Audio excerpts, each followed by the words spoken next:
Isinugo ako ng Diyos upang mailigtas kayo. Ang kaharian ng Diyos ay malapit na.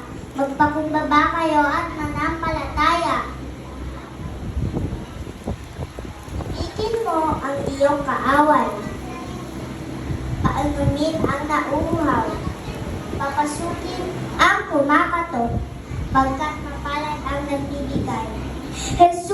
Jesus, gusto kong makakita. Pinagaling ka ng iyong pananampalataya. Ang tinapay na ito ay ang aking katawan. Ang vino ang aking dugo. Gawin niyo ito bilang pag-alala sa akin.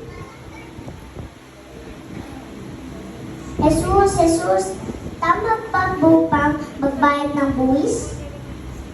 Ibigay ang para kay Cesar. Ang sa Diyos ay para sa Diyos. Pakuin siya sa krus! Pakuin siya sa krus!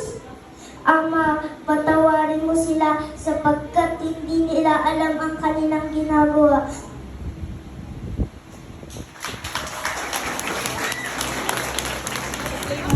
Maraming salamat.